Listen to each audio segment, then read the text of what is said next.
Now our next question is question number 11. Question is, which term of the AP will be 132 more than its 54 term? And this is an important question. अब question को आराम से relax होकर समझो। आपको ये कहा जा रहा है, ये आपको एक एपी गिवन है। क्वेश्चन में कहा गया एपी है, तो आप ये मानो कि ये आपको क्या गिवन है, एपी। तो आपको गिवन क्या है, आपको कहा जा रहा है इस एपी की वो कौन सी टर्म होगी, इस एपी की वो कौन सी टर्म होगी जो इसकी 54 टर्म से 132 ज्यादा हो, जो इसकी 54 टर्म से क्या ज्यादा होगी, 132। यहाँ समझ में आ रही है, ठीक है। तो फर्स्ट ऑफ ऑल आपको क्या फाइंड करना चाहिए, 54 टर्म ऑफ दिस एपी। ये बात समझ में आ रही है। फर्स्ट ऑफ ऑल हमें क्या फाइंड करना चाहिए, 54 टर्म ऑफ दिस एपी। तो this is your given AP, this is your given AP. मैंने लिखा गिवन एपी इज, ये आपकी गिवन एपी, राइट। अब इसमें मैं बोल सकता हूँ ए फर्स्ट टर्म क्या है आपकी 3, कॉमन डिफरेंस क्या है आपका 15 minus 3, that is it is equal to 12। ये समझ में आ रहा है, ठीक है। फर्स्ट टर्म आपकी क्या होगी 3, कॉमन डिफरेंस क्या हो गया आपका 12। ये समझ में आ रहा है, ठीक है। तो मुझे क्या निकालना है, ए को। हमने कंसेप्ट पढ़ा था लास्ट क्लास में, we know that a n is equal to a plus n minus 1 into d. ये समझ में आ रहा है, ठीक है। तो अगर मुझे 54 टर्म फाइंड करनी है, क्या फाइंड करनी है 54, क्या फाइंड करनी है 54, एन की जगह क्या हो जाएगा 54 हो जाएगा, ठीक है। तो put n is equal to 54, a 54 क्या हो जाएगा, ए प्लस 54 माइनस 1 क्या हो जाएगा 53 डी। ये समझ में आ गया, ठीक है। तो ए आपका कितना है 3, तो ए की जगह आपने लिखा 3 प्लस 53, और डी की जगह क्या हो जाएगा 12। इसमें कोई डाउट है तो बताओ, ठीक है। तो 3 प्लस 53 को 12 से मल्टीप्लाई करो, 12 3 जा 36, 12 5 जा 60 और 3 63 होगा 636। तो क्या मैं बोल सकता हूँ ये 639 होगा। ए 54 कितना हो गया आपका 639। ये क्लियर हो गया। अब क्वेश्चन में क्या कहा जा रहा है कि विच टर्म को मतलब लेट ए nth टर्म, ऐसे लोग है ना, यही करते थे हम कि let nth term be 132 more than 54। तो आप कैसे लिखोगे,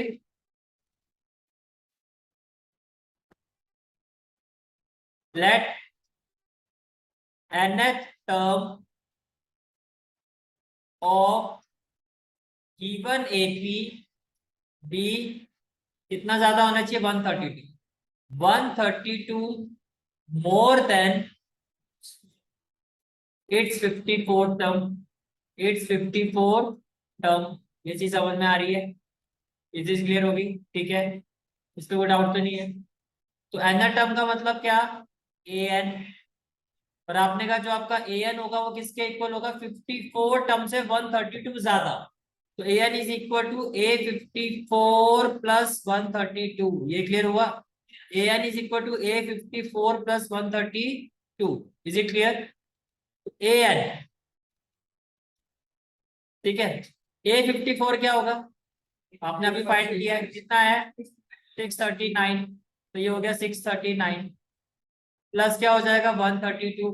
तो अगर मैं 639 में 132 ऐड करता हूँ, 9 प्लस 2 क्या होगा 11, 6 प्लस 1 7, 771 आएगा। कितना आएगा ये 771। ये समझ में आ रहा है। ए एन को मैं लिखू a plus n minus 1 into d, a n को लिखू मैं a plus n minus 1 into d. ये समझ में आ रही है बात, ठीक है। तो ए क्या है आपका, ए क्या है आपका 3, तो ए की जगह हो गया 3 प्लस एन माइनस 1। डी हमारा कितना था, डी हमारा 12 है, तो डी की जगह क्या हो जाएगा 12 इक्वल टू क्या हो जाएगा 771। अब मैंने ये भी बात बताई थी कि एन की वैल्यू क्या नहीं होनी चाहिए, ना वो नेगेटिव होना चाहिए ना वो फ्रैक्शन में होना चाहिए। समझ में आ रहा है। तो क्या मैं इसको ऐसे लिखूं, 12 with in bracket n minus 1 equal to 771, ये +3 है तो राइट हैंड साइड में जाके क्या हो जाएगा, -3। ये क्लियर हो गया। तो 12 with in bracket n minus 1, 771 में से 3 माइनस करो, 11 में से 3 गया 8, ये क्या हो जाएगा 6, और कितना हो जाएगा 768। ये क्लियर हो गया। n माइनस 1 क्या, ये मल्टीप्लाई हो रहा है, यहाँ के क्या हो जाएगा डिवाइड, 12 6 जा 72, 12 4 जा 48, तो फ्रैक्शन में तो नहीं आया, नेगेटिव आया। एन इज इक्वल टू क्या हो गया, -1 जाकर राइट हैंड साइड में जाएगा तो प्लस, तो हो गया 65। इसका मतलब it implies 65th term of given AP will be 132 more than 854 term. समझ में आ गया, ठीक है, दिस इज वेरी इंपॉर्टेंट। चले आगे, ठीक है। Now next question is question number 12। Again relax होके ध्यान से सब देखो, क्वेश्चन क्या है आपका। The question is 2AP have the same common difference. क्या 2AP have the same common difference. तो जब आप इसको क्वेश्चन को कर रहे हैं, स्टार्टिंग में आप क्या लिखोगे, let first term be small a and common difference b small d of first AP। ये समझ में आ गया। 2AP है ना, दूसरी AP के लिए क्या लिखोगे, let first term be capital A. इसकी फर्स्ट टर्म क्या, ताकि अलग दिखा पाओ, आपको समझ में आए कि ये किसकी बात हो रही है, किसकी। दोनों को स्मॉल ए लोगे तो डिफरेंस कैसे आएगा, capital A, common difference same रखो, and common difference be d, क्योंकि उसने कहा same common difference of second AP. इतनी बात समझ में आ रही है आपको। अब क्वेश्चन में आगे चलो, क्या कह रहे हैं, the difference between their 100 term is 100। इसका मतलब according to the question 100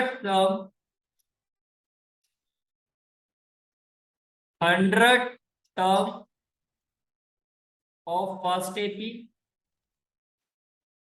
minus 100 term of second AP, ये किसके इक्वल है, ये 100 के। दोनों ही एपी की जो 100 टर्म है उसका जो डिफरेंस है वो किसके इक्वल है, 100। तो फिर से दिखाए तो आपको question, the difference between their 100 term is 100। दोनों ही एपी की जो 100 टर्म है उसका जो डिफरेंस है वो कितना है, 100। तो क्या मैं इसको ऐसे लिखूं, अब 100 टर्म का मतलब ये हो गया ना, इसके केस में क्या हो जाएगा, a प्लस 99d होगा या नहीं होगा, बिकॉज इसकी फर्स्ट टर्म को आपने स्मॉल ए लिया है। इसके केस में क्या हो जाएगा, capital A plus 99d equal to 100 होगा नहीं होगा। सॉल्व करूंगा तो a plus 99d minus a minus 99d equal to 100 होगा नहीं होगा। ये क्लियर हो गया। 99d से 99d cancel, small a minus capital A क्या हो गया, 100। Let it be question number 1। इसमें कोई डाउट है तो बताओ। क्लियर हो गया। आगे कहा जा रहा है आपको, what is the difference between there 1000 term. अगर ऐसा है तो इनकी तो 1000 टर्म होगी, उसके बीच में क्या डिफरेंस है। तो मुझे ये बताओ, 1000 term of first AP minus 1000 term of second AP, ये वैल्यू किसके इक्वल आएगी, पहले तो हम ये देखते हैं। भैया इसके केस में तो मैं लिखूं स्मॉल a प्लस 999d लिखो, ठीक है। और इसके केस में क्या हो जाएगा, कैपिटल A प्लस 999d, यही होता है। It will be equal to this, ये जो वैल्यू इसके इक्वल होगी। अब मैं इसको सॉल्व करूंगा तो a plus 999d minus capital A minus 999d होगा नहीं होगा। ये कैंसिल हो गया, ये आ गया a माइनस ए, तो और a माइनस ए की वैल्यू आप ऑलरेडी निकाल चुके हैं, ये किसके इक्वल होगा, it will be equal to 100। इसका मतलब क्या, इसका मतलब ये कि difference between 1000 term of two given APs will also be equal to same common difference है, जो भी टर्म लोगे वो सेम ही तो आएगा, लॉजिक है पर इसको प्रेजेंटेशन में दिखाना है। समझ में आया, दोबारा बताओ, क्लियर हो गया, ठीक है। Question number 30, how many 3 digit number are divisible by 7। तो सबसे पहला नंबर बताओ 3 डिजिट का जो 7 से डिविजिबल होता है, 3 डिजिट। सिंपल सा लॉजिक बताता हूँ, देखो इधर।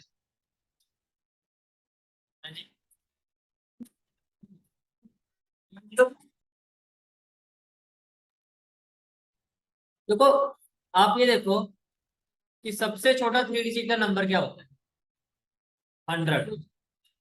सबसे छोटा 3 डिजिट का नंबर 100 होता है। अब मैं इसको अगर 7 से डिवाइड करता हूँ, तो 7 × 1 = 7, 10 में से 7 गया 3, ठीक है। अब सिंपल सा लॉजिक ये लगाओ, अगर 0 नीचे आएगा तो क्या होगा, 30। 30 क्या आता है 7 के टेबल में, नहीं आता। अब 100 से पीछे तो आप जा नहीं सकते, तो 30 के बाद कौन सा नंबर है जो 7 के टेबल में आता है, 35। 30 के बाद 7 के टेबल में कौन सा नंबर है जो 7 के टेबल में आता है, 7 4 = 28, 7 5 = 30। तो इसका मतलब यहाँ पर 5 होगा, तभी तो ये 7 से डिविजिबल होगा। तो इसका मतलब सबसे छोटा 3 डिजिट का नंबर जो 7 से डिविजिबल है वो क्या, 105। समझ में आ गया कैसे जज करोगे, ठीक है। तो इसका मतलब आप कैसे लिखोगे, 3 digit numbers divisible by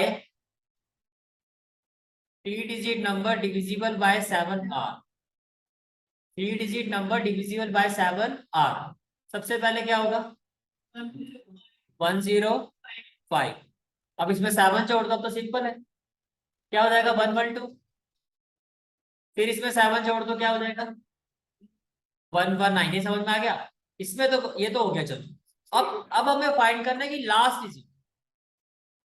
last digit सबसे बड़ा जो 3 डिजिट का नंबर होता है वो क्या होता है, 999। आपने यहाँ लिखा 99, फिर मैंने इसको 7 से डिवाइड करना शुरू किया, 7 × 1 = 7, 9 में से 7 गया 2, 9, 7 4 = 28, 9 में से 8 गया 1, 9।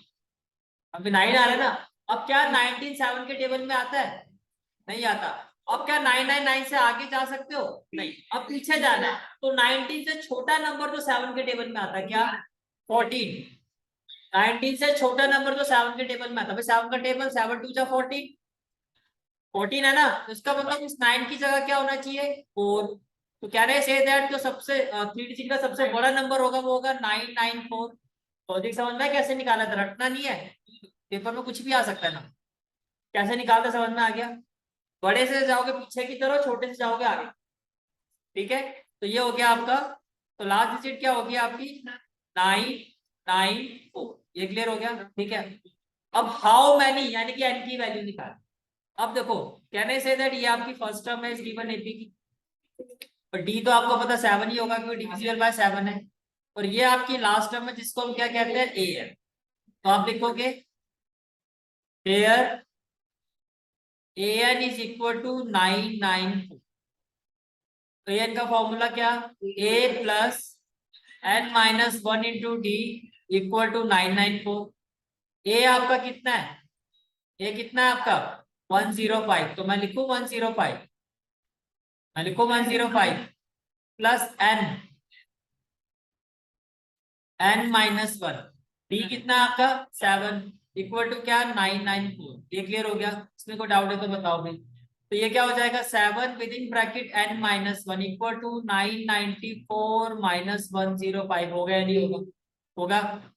फिर 7 विद इन ब्रैकेट n-1, 994 से 105 को माइनस कर दो, 14 में से 5 गया 9, फिर क्या हो जाएगा 8, और ये कितना हो गया आपका 8 हो गया 8 8 9।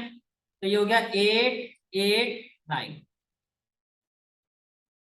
तो n माइनस 1 क्या हो जाएगा 8 8 9 डिवाइडेड बाय 7 होगा। तो ये हो जाएगा 7 1 जा 7 1 8 7 2 जा 14 और 7 7 जा 49। तो -1 जब राइट हैंड साइड में शिफ्ट होगा तो क्या +1। तो इसका मतलब n की वैल्यू क्या 128। इसका मतलब therefore 128 या देयर आर टोटल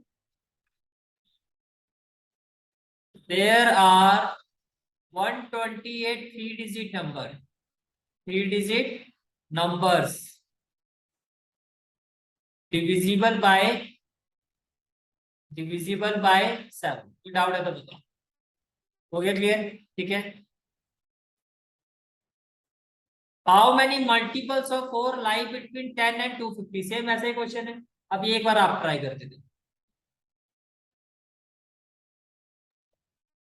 तो सबसे पहले आप ये देखो how many multiples of 4 lie between 10 and 250। तो 10 के बाद जो पहला नंबर जो है जो 4 से डिविजिबल होता है वो 12। देयर एपी फॉर्म इज जो एपी आप बनेगी वो क्या होगी पहला नंबर 12 फिर क्या होगा 16। ये क्लियर हो गया। तो लास्ट नंबर के लिए मैंने अभी आपको ट्रिक बताई थी। अभी यहाँ पे लिखो 250 मैंने इसको 4 से डिवाइड किया तो 4 6 24 10। अब 10 जो है वो 4 के टेबल में नहीं आता और सबसे बड़ा नंबर यही है आपको पीछे जाना है। तो 10 से पीछे कौन सा नंबर है जो 4 के टेबल में आता है 8 क्या आएगा 8। तो क्या होना चाहिए 248। 50 की जगह फिर ये 4 आ गया ना देखो 25 तो 24 बन गया। और 10 की जगह ये जो 0 है इसकी जगह क्या होना चाहिए 8। तो 250 से पीछे कौन सा नंबर है जो 4 के टेबल में आता है वो क्या हो गया 248। ये समझ में आ गया। तो डाउट तो नहीं है किसी को। हाँ जी हो गया क्लियर। तो ये क्या हो गया आपका 248। तो कैन आई से दैट ये आपकी फर्स्ट टर्म है और कॉमन डिफरेंस क्या होगा 16 माइनस 12 ये कितना हो जाएगा 4। ये समझ में आ गया। और ये आपकी लास्ट टर्म इसको क्या कहोगे आप ए है। ये क्लियर हो गया। तो क्या लिखो मैं लेट क्यों लिख रहे हो सीधा लिखो आप। लेट भी क्यों लिखे हम सीधा लिखेंगे हेयर ए एन जो लास्ट टर्म है हमारी वो क्या है 248। ये समझ में आ रहा है। तो एन का मतलब a plus n minus 1 into d ये किसके इक्वल 248 के इक्वल। अब फर्स्ट टर्म क्या है आपकी फर्स्ट टर्म क्या है 12 प्लस एन माइनस 1 डी की जगह क्या आ जाएगा 4 इक्वल टू क्या हो जाएगा 248। कोई डाउट है तो बताओ। क्लियर है आता ये +12 है तो 4 विद इन ब्रैकेट क्या होगा n minus 1 equal to 248 minus होगा। तो 4 with in bracket n minus 1 equal to क्या होगा 248 माइनस 12। 8 में से 2 गया 6 4 में से 1 गया 3 आएगा 236। तो 236 और 4 यहाँ मल्टीप्लाई हो रहा है तो यहाँ क्या करोगे डिवाइड तो n माइनस 1 क्या 236 बाय 4। तो 4 5 जा 4 9 जा 36। तो माइनस एन जब राइट हैंड साइड में शिफ्ट होगा तो 59 प्लस 1 क्या होगा 60। तो आपका आंसर क्या हो गया therefore 60 numbers between 10 and 250। 60 numbers between 10 and 250 are divisible by 4। कोई डाउट है तो बताओ। क्लियर है यहाँ तक चले आगे। Next question is question number 50। For what value of n are the nth term of 2 AP. देखो एक एपी जो है आपकी वो क्या है 63 65 67 एंड सो। दूसरी जो एपी है आपकी वो क्या है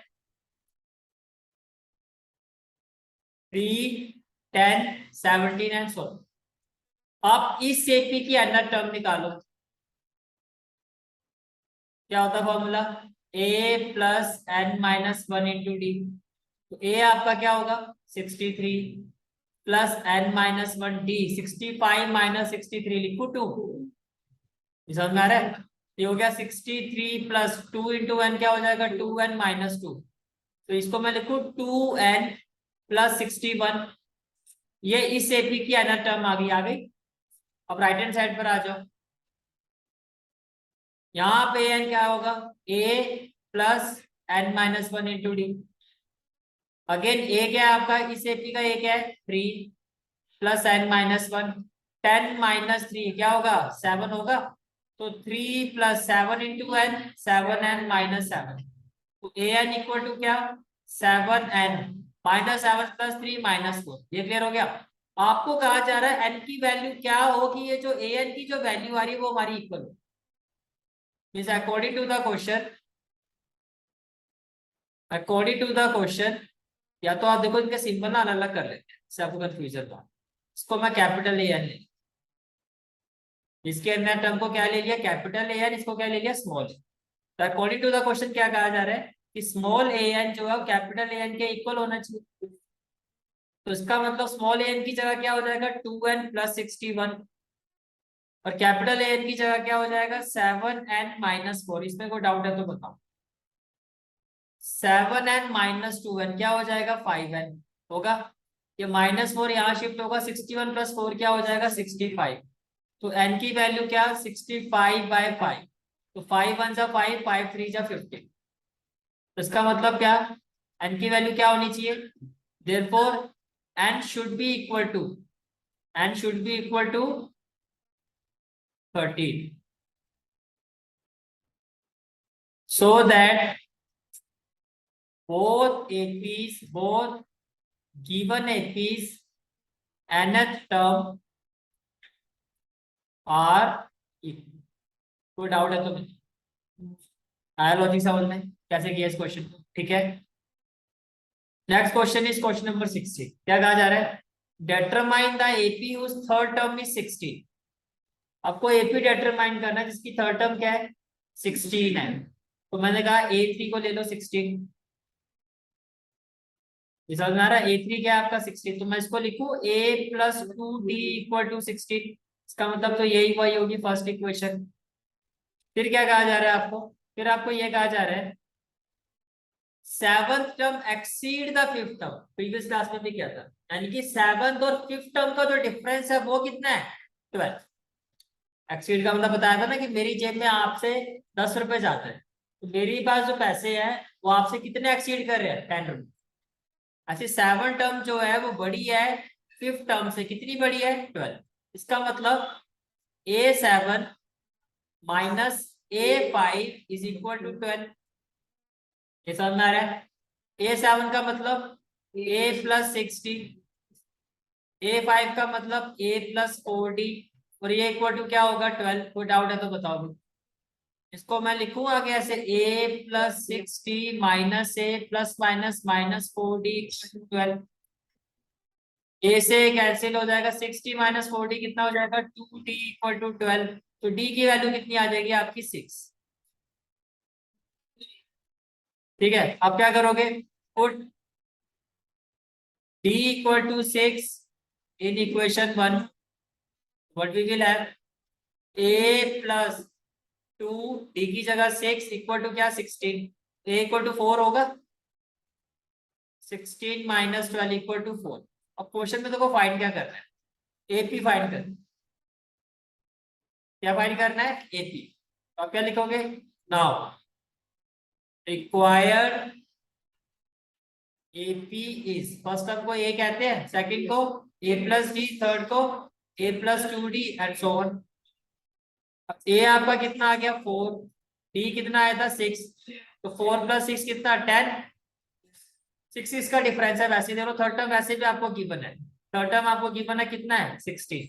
तो आपका चेक भी हो गया कि हमारे हिसाब से भी वो 16 ही आ रहा है dot dot this is the final answer of this. ठीक है चले आगे 13 क्वेश्चन। ठीक है क्वेश्चन नंबर 17। अब थोड़ा ध्यान से देखना ये एक न्यू कंसेप्ट है। अभी तक कुछ भी आप फाइंड कर दो वो स्टार्टिंग से फाइंड कर। यहाँ पर कहा जा रहा है find the 20th term from the last. यानी कि अगर आप यहां से आगे की तरफ जाते हो, एंड से आगे की तरफ आते हो, तो 20th टर्म क्या होगी? स्टार्टिंग से नहीं, स्टार्टिंग से तो आप कर ही रहे हो।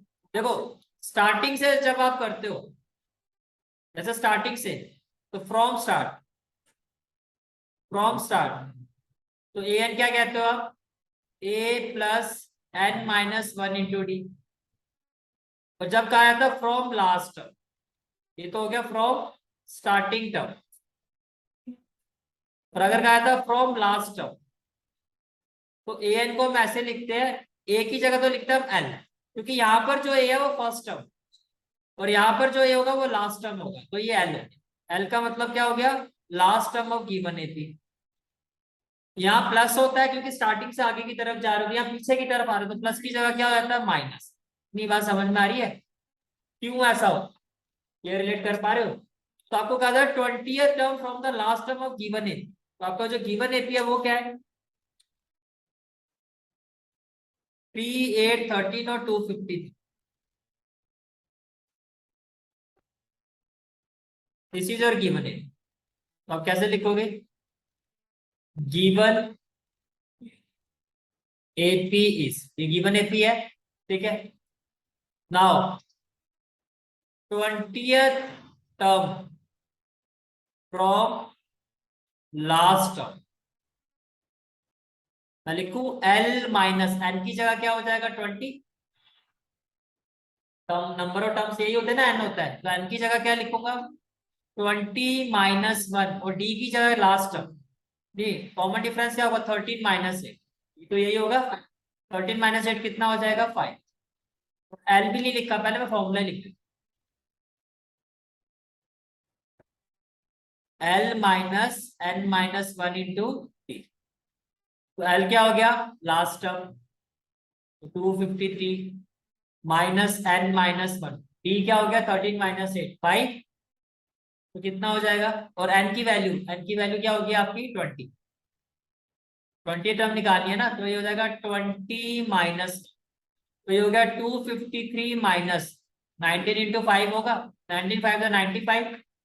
तो ये हो गया 253 माइनस 95। अब 253 से 95 माइनस करो, 13 में से 5 गया 8, 14 में से 9 गया 5, तो होगा 158। And this is the final answer of this. बोलो भाई। एंड से जाना है तो पहली बात ए नहीं आएगा, एल आएगा, तो सबसे पहले लास्ट टर्म आएगी, और पीछे की तरफ उल्टा आ रहे हैं तो प्लस नहीं होगा, माइनस। समझ में आ गया? ठीक है। Question number 18, the sum of fourth and eight term of an AP is 20 according to the question. मैं यहां लिखता हूं, अकॉर्डिंग टू द क्वेश्चन क्या कहा जा रहा है? Sum of fourth and eight term, sum of fourth and eight term is 24, तो इक्वल टू लिखूंगा 24। फोर टर्म का मतलब क्या? एट टर्म का मतलब क्या? इक्वल टू क्या? 24। ए प्लस ए कितना हो जाएगा? 2a। 7d प्लस 3d कितना हो जाएगा? 10d equal to 24। ये हो गया क्लियर? अब मैं यहां से अगर 2 कॉमन ले लूं तो क्या हो जाएगा? a plus 5d equal to क्या? 12। a plus 5d equal to 12 होगा। समझ में आ गया? ये होगी क्वेश्चन नंबर 1। फिर क्या कहा जा रहा है? Sum of 6th and 10th term is 44। Now, sum of 6th and 10th term is equal to 44। 6 का मतलब क्या? a plus 5d। 10 का मतलब क्या? a plus 9d equal to क्या? 44। a प्लस a पहले तो ब्रैकेट ओपन करो, 5d plus a plus 9d equal to क्या? 44। a प्लस a कितना होगा? 2a। 9d plus 5d 14d equal to क्या आ गया? 44। 2 कॉमन लेता हूं तो क्या? a plus 7d equal to होगा 22। And this is equation number 2। This is equation number 2। ये क्लियर हो गया? ठीक है, अब क्या करोगे?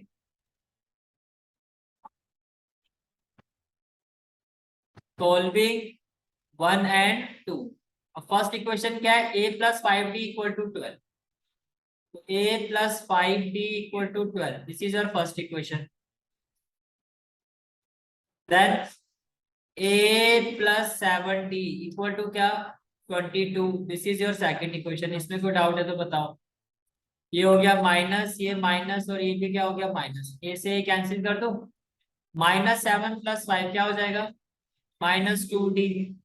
इसमें माइनस में क्या आ जाएगा 10, माइनस से minus cancel, d equal to क्या आ गया 5। Put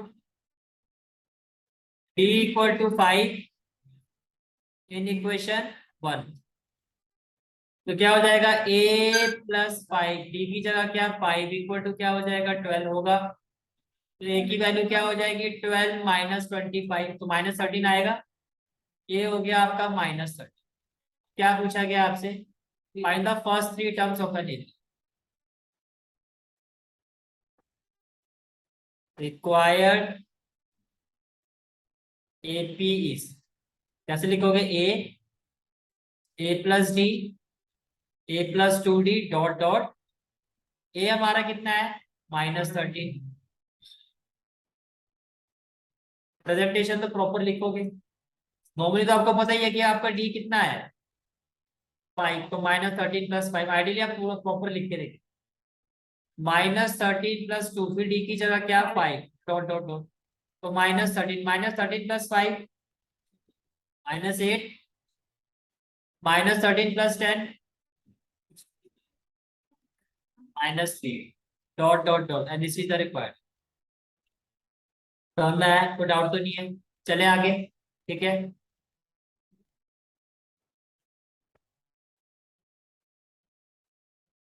next question is question number 9। Question number 19 is Subba Rao started work in 1990। कब से काम करना शुरू किया, 1995 से। 1995 में इनकी एनुअल सैलरी, पूरे साल की जो सैलरी थी वो कितनी थी, कैसे काम, 5,000 पूरे साल की सैलरी।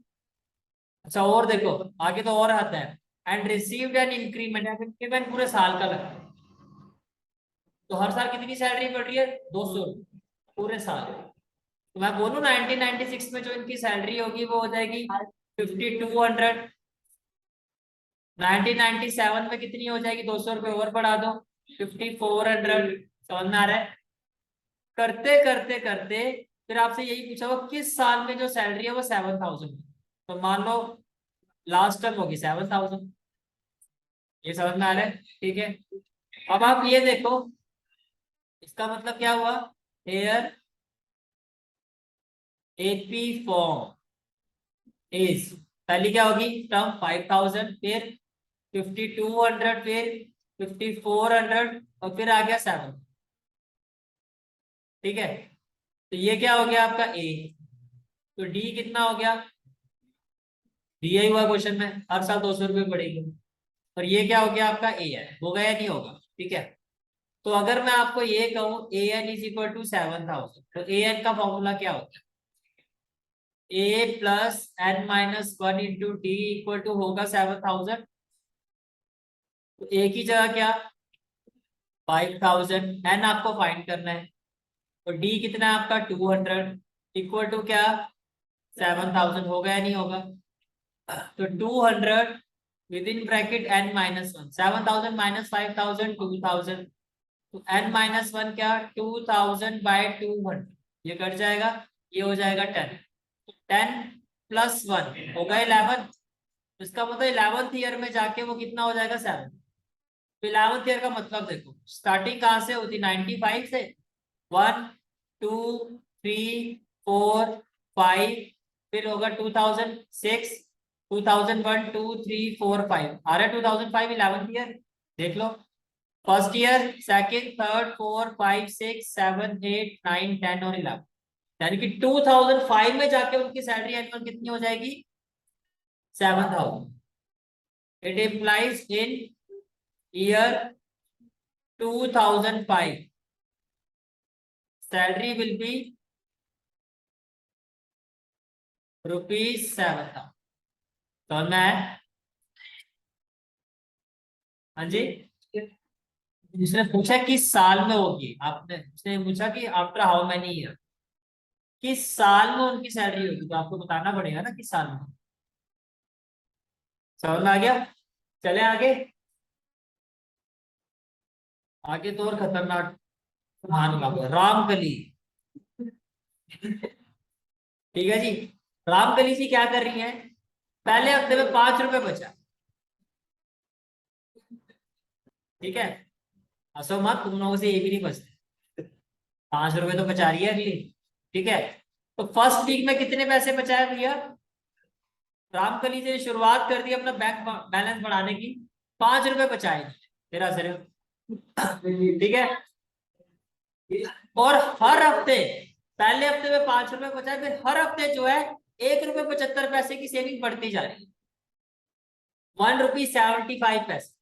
यानी कि जो सेकंड वीक होगा, जो सेकंड वीक होगा उसमें होगा, पहले वीक के 5 रुपए में 1 रुपी 1.75 और ऐड कर दो, तो सेकंड वीक में कितने पैसे बचाए होंगे, 6 रुपी 75 पैसे। सिर्फ फिर ये खुद बचा के देखो, फिर पूछूंगा। खुद तो मैं भी 1000 रुपए तो खर्च हो गई थी। अब और आगे आओ, इतनी मेहनत कर रही है काम के लिए। थर्ड वीक, अब कितने पैसे थे, 6 रुपी 75 थे, इसमें 1 रुपी 75 और जोड़ दो, तो भैया 6.75 में 1.75 जोड़ दो, 5 और 5 10, 14 और 1 15, 8 रुपए 50 पैसे बचा लिए भैया थर्ड हफ्ते में। बूंद बूंद से सागर भरता है। लिखेंगे दीदी, अभी रुको तो सही। ये क्लियर हो गया यहाँ तक?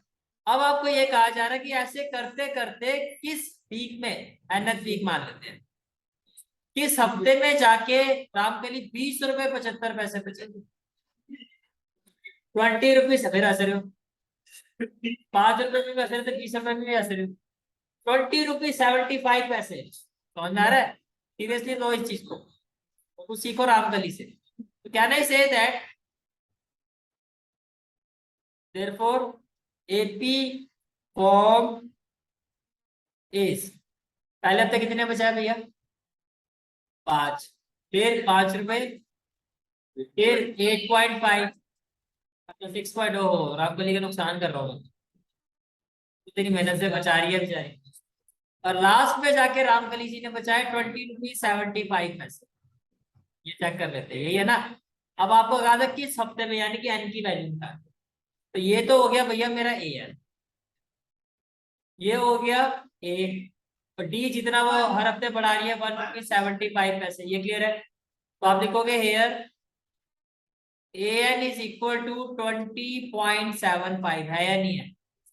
ए एन का मतलब ए प्लस n-1 इंटू डी, कितना, 20.75। ए की वैल्यू कितनी है, 5, n-1 डी की जगह 1.75 इक्वल टू 20.7। ये समझ में आ रहा है? मैं क्या लिखूं, 1.75 with in bracket n-1 equal to क्या होगा, 20.75 माइनस 5.00, होगा या नहीं होगा? क्लियर है तक? तो 1.75 विद इन ब्रैकेट n-1। अब भैया 20 में से 5 गया, कितना, 15.75 होगा, तो n-1 equal to 15.75 divided by 1.7। पहला काम तो देखो, डेसिमल के बाद ऊपर नीचे जो डिजिट है वो सेम, तो ये तो उड़ा, 5 3 जा 15, 5 5 जा 25, 5 3 जा 15, 5 1 जा 5, 5 5 जा 25, 5 7 जा 35, 5 6 जा 30, 5 3 जा 15 और 7 9 जा 63, n इक्वल टू क्या, 10। तो इसका मतलब क्या, therefore in 10th week, हाँ जी, क्यों दीदी, इसको क्या लो ना, तो 7 9 जा 63 का होता है, क्या हो गया भैया, मेरे तो आज कोई दिक्कत नहीं है कि आज सुबह 8 बजे की क्लास तो है, 5 से कर है, तो लगा ना, पर किया नहीं है। तो आपकी कोई दिक्कत है, सुबह 7 और 6 बजे 8 बजे क्लास में होती, तो थोड़ा मैं आपको बोलता हूँ केयरफुल रहे, अभी की तो पूरी फॉर्म है। चले आगे, ठीक है, नजर में लग जाए, ऐसा हो ही गया है। इन 10th वीक हर सेविंग, बार बार आपका नहीं लिखते, हर saving will be 20 rupees 75। Is it clear? और ये आपकी एक्सरसाइज पैक कंप्लीट, ठीक है।